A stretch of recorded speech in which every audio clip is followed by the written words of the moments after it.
তো join viewers, রেলিতে নকনি কিভাবে check করা হয় এই নিয়ে অনেকজন প্রশ্ন করছিল আমাকে যে দাদা মেডিকেলের দিন কিভাবে নকনি চেক করা হবে বা নকনিটা কোন দিন চেক করা হয়, মেডিকেলের দিন চেক করা হয় নাকি রেলের দিন চেক করা হয়। তো দেখো কিভাবে চেক করা হয় এবং কবে চেক করা হয় সেই নিয়েই কথা বলবো।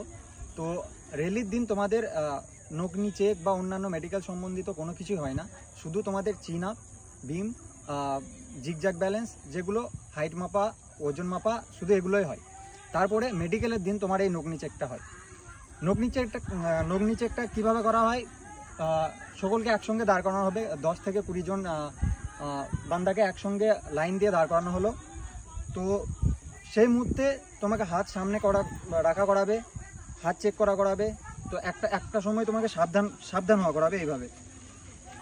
তো এই যে গ্যাপটা আছে, এই গ্যাপটা সামান্য ফাঁক থাকলেই চলবে, যাতে একটা স্কেল পেরিয়ে যায়, এইটুকু ফাঁক থাকলেই চলবে। অনেকজন ভাবো যে আমার হয়তো একটু ফাঁক আছে, তাহলে কি কোনো প্রবলেম হবে?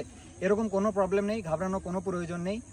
শুধু যাতে পুরোপুরি এরকমভাবে ঠেকে না যায়, এরকমভাবে ঠেকে যাতে না যায়, তোমরা এটা লক্ষ্য রাখবে।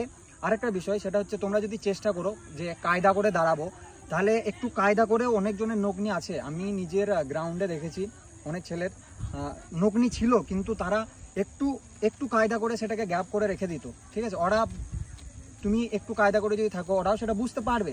তো এই জায়গাতে চাপড়াবে, তোমাকে আরো সোজা হতে বলবে, ঠিক আছে, তবু ভয় খাবে না, ওদেরকে ভয় খাওয়ার কোনো দরকার নেই, তোমাকে পাস হওয়া নিয়ে কথা।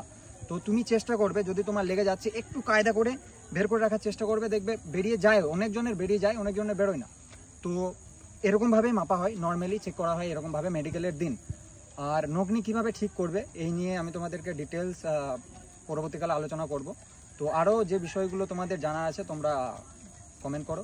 তো দেখা হচ্ছে পরবর্তী কোনো এক ইনফরমেটিভ এক্সারসাইজ নিয়ে। জয় হিন্দ।